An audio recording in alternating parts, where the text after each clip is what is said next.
Chief Senate. Thank you, Mr. Mayor, the City Council, Mr. Walton.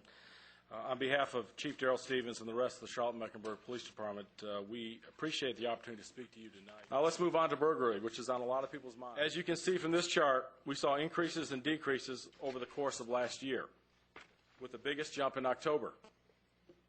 Since then, we were making steady progress in reducing the crimes, including a big decline from January to February, until the increase we saw in the month of March. Now, a profile of a burglar.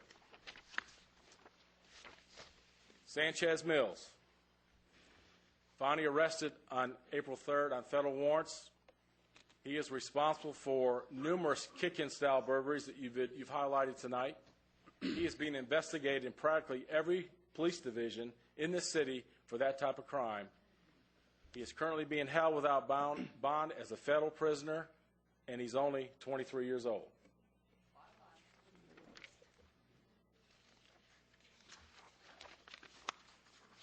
Javon McLaughlin and Javon Miller apprehended after they broke into a house at Providence Country Club, which was in the media recently.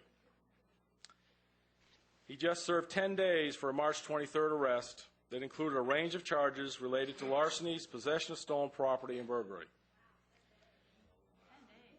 He was released on a $151,000 bond on April 4th, and on April 9th, we arrested him for that break-in at Providence Country Club. Perhaps there's no one better to explain what a career criminal is than Anthony Ferguson. If you lived in middle or upper-class neighborhoods in Charlotte in the 1990s, you may have seen Anthony Ferguson walking down your street. He was a burglar, one of the most prolific in city history.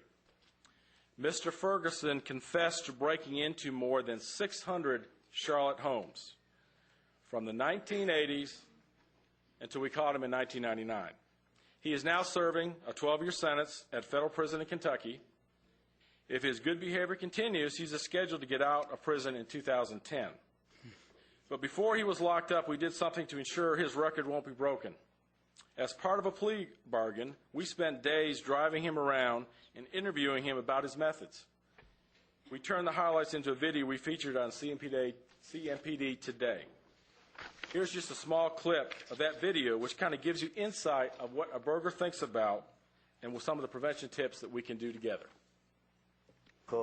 Cover is very important. I don't want someone to see me breaking into this house, so the house must have cover, trees, or big, tall wooden fences, like people have around the house, around swimming pools, or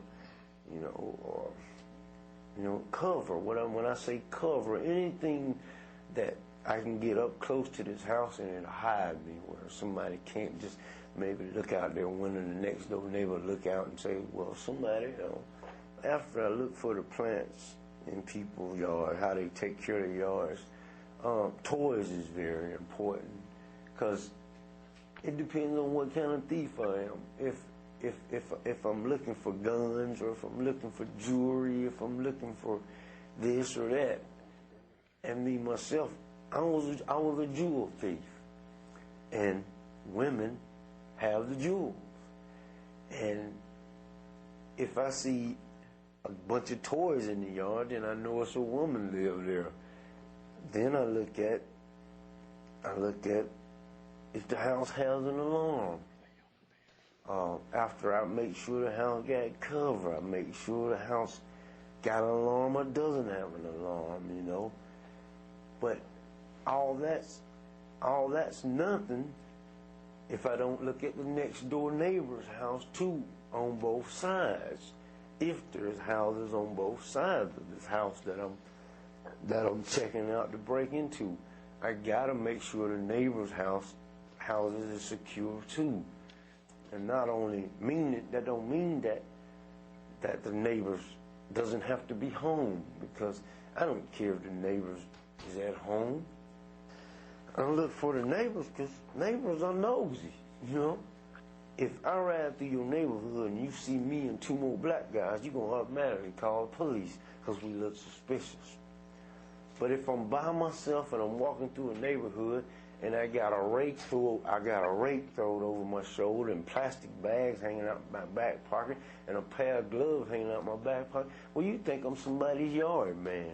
Well, it isn't the case. That's just a disguise, you know. That's just something I do to make me look, to fit in more.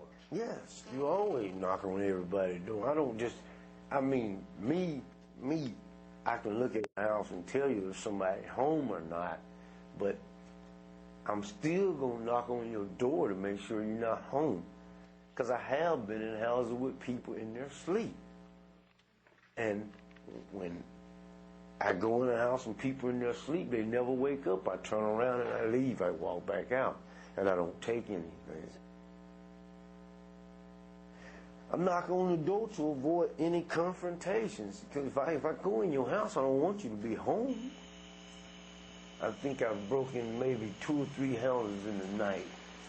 I've never broken into houses at night just because of the fact people come home at night. In the daytime, when you break in houses at 6, 7, 8, 9, 10 o'clock in the morning, you know people's at work. And I never break into a house close around lunchtime because people come home for lunch sometimes. And usually when they start getting close to lunch, I don't break into houses. But anywhere from 8 on up to 11 o'clock, that's the time. Again, Mayor and Council, Mr. Ferguson admitted to over 600 break-ins before he was held accountable for his behavior. And I believe there's others out there that are doing just the same. Mayor. Yes, sir. Deputy Chief Senator, Yes, question for you. Do you have anything that might explain this recent phenomenon of door kick-ins, back door, front door? People are, again, knocking on the front door to see if anybody's home, and then going around back and kicking the door in or finding some way to get into the house itself. I guess the feeling is that nobody's there, no one's paying attention, the neighbors aren't paying attention, and if they don't mind making the noise it would take to break the back door down to get in and get it. Again, they can be in and be out very quickly. It is my personal belief that we have more individuals now who have found property crime to be very lucrative, very easy to do, and it's much easier to do that than stand on the street corner and sell drugs, where you're taking a chance on, 1, possibly getting arrested, 2, possibly getting shot, possibly getting robbed by other drug dealers. The violence in the drug game is much more than property. And so I believe now there are more groups saying property crime is so much easier and it's just as lucrative, let's do that. And I think that's why we've seen some of the increases recently.